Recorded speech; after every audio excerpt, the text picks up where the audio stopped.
Hey, everybody. Welcome to the Mark Parham podcast. Isn't it interesting that all of this stuff is coming out on Andrew Cuomo? I remember when CNN, MSNBC, they were pushing all of these, lies about what was happening with COVID in New York and things like that. And isn't it amazing that now the truth is finally coming out slowly? And if you look at what happened with the COVID response and all this other stuff, had a lot of Democrats that were telling us, oh, well, everybody needs to wear a mask and you have to do this and we know what we're talking about and you have to listen to us. And we end up shutting down the economy. I'm not saying we shut down the economy, but, a lot of businesses had to do certain things and you had to wear a mask and do all this stuff. And isn't it amazing that, some of the places that were open, where they didn't have to wear a bunch of masks and do all this crazy stuff, some of those people and some of those places turned out just fine. I remember when the COVID thing happened and, they were making it seem like if you were in contact with somebody with it, you would just drop dead. And that wasn't the case. And they were making people take vaccines and all sorts of stuff. And some of these Democrats, including President Biden, that took the vaccine, because a lot of people took it to try to, make it seem like, oh, well, I'm going to take it to set a good example. Some of these Democrats that took the vaccine, you notice how months later they caught the COVID again and again and again and again. And so my whole thing is that you took the vaccine, you said, everything would make you feel better. And, once you take the vaccine, the problem's over with. And then you end up catching COVID again.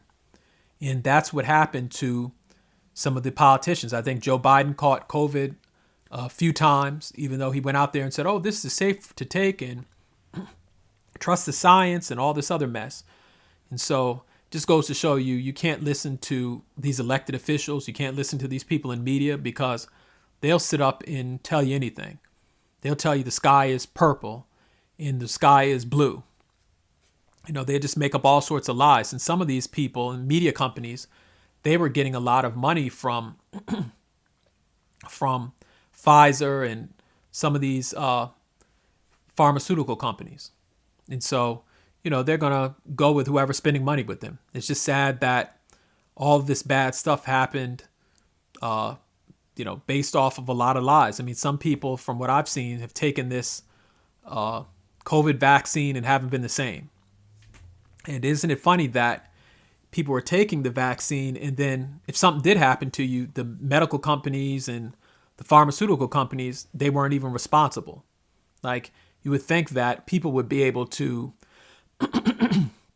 sorry, I got something in my throat, but you would think that people who are having problems with the vaccines after they've taken them would be able to sue.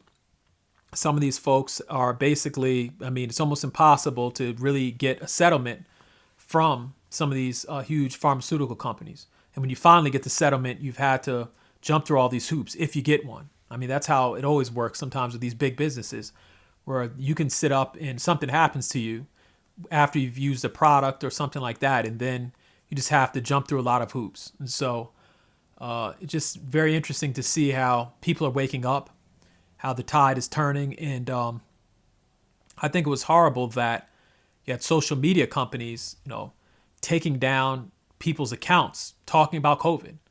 Like, if you're on Twitter or it's X now, but if you're on Twitter and you said anything about COVID, it's like, oh, well, let's ban your account or let's suspend your account. If you're on YouTube, same thing.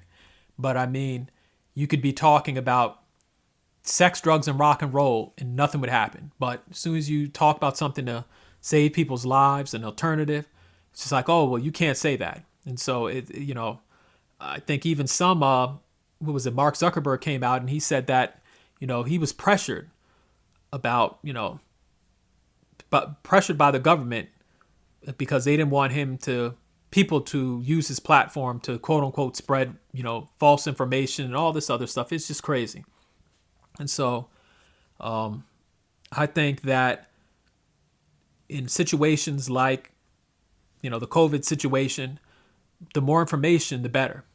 And again, to rely on just people like Dr. Fauci to tell you what to do, I mean, that's not freedom. That's not freedom when we're just only one person can say what they want to say about COVID, and then if anybody else has a response online, we just censor them or ban their account. And that's exactly what happened. It almost felt like we were living in, North Korea somewhere, where if you spoke out against something, where we had banned your account because, a social media company banned you because, oh, well, we don't want you saying that. And so that's why, again, I always say the best thing that happened was Elon Musk to buy Twitter. Now it's X, because people can actually say what they want.